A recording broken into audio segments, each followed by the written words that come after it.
मधु जी, आपका internet media परिवार में बहुत बहुत स्वागत है। जैसा कि आप जानती हैं कि कोरोना की वजह से पूरा समाज, पूरी दुनिया, देश ही नहीं पूरी दुनिया इससे काफी प्रभावित हुई है। तो इससे संबंधित एक सवाल है आपसे कि इस कोरोना टाइम में आपकी पार्टी का, जैसा कि हर किसी ने बहुत बढ़ चढ़ के हिस्सा लिया, तो इसमें आपकी पार्टी का क्या योगदान रहा? देखिए, मैं महिला मोर्चा की मंडल अध्यक्ष हूँ, बहुत छोटी सी कार्यकर्ता। और जैसे एक चीटी होती है उस तरह से मैंने काम किया अपनी पार्टी के लिए और करती रहूँगी। और हमारे और भी मोर्चे हैं, जैसे युवा मोर्चा हुआ और पिछड़ा मोर्चा है, अल्पसंख्यक मोर्चा है। सभी मोर्चों ने बढ़ चढ़ कर अपने जो समस्या गरीब लोगों के लिए थी उन लोगों का सहयोग किया है। और हमारी पार्टी ने ऐसी व्यवस्था की थी कि जो अनाज हमारी पार्टी के द्वारा हम लोगों तक आया और जन जन तक पहुंचा, ज़रूरतमंदों तक पहुंचा। और यहाँ तक कि हम लोगों के यहाँ बना हुआ खाना, जैसे खिचड़ी है, पूड़ी, सब्जी, अचार, जो भी व्यवस्था बनी, अच्छी व्यवस्था रही और जन जन तक पहुंची। ये रिक्शे वाले हैं, झोपड़पट्टी वाले हैं, जिन बेचारों का काम जो रोजमर्रा का था सबका बंद हो चुका था, सब लोग बहुत दिक्कत में थे, किसी के पास खाने को नहीं था, किसी के पास दवा नहीं थी।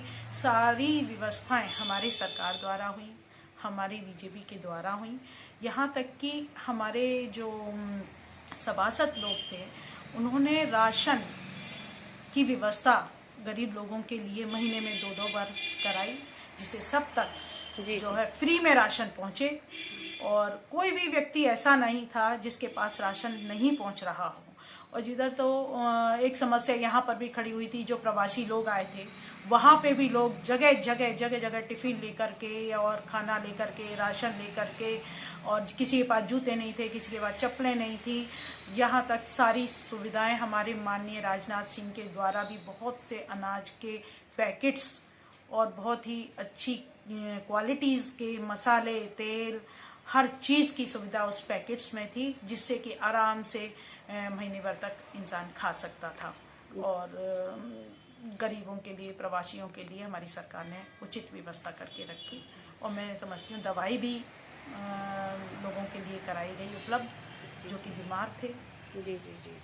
और वो समस्या तो बहुत चली रही थी।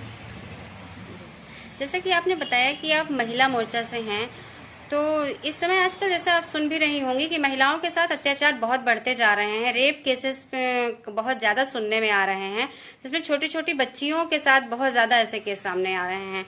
आप इस पे कुछ विचार रखना चाहेंगी?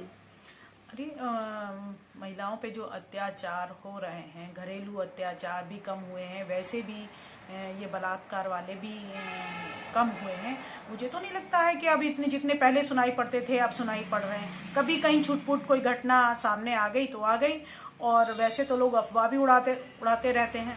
लेकिन हमारी योगी सरकार के द्वारा तो ऐसा कड़ा कदम उठाया गया है कि जो है, मुझे नहीं लगता कि अब कहीं ऐसी समस्या सामने आ रही है। चलिए, आपका बहुत बहुत धन्यवाद।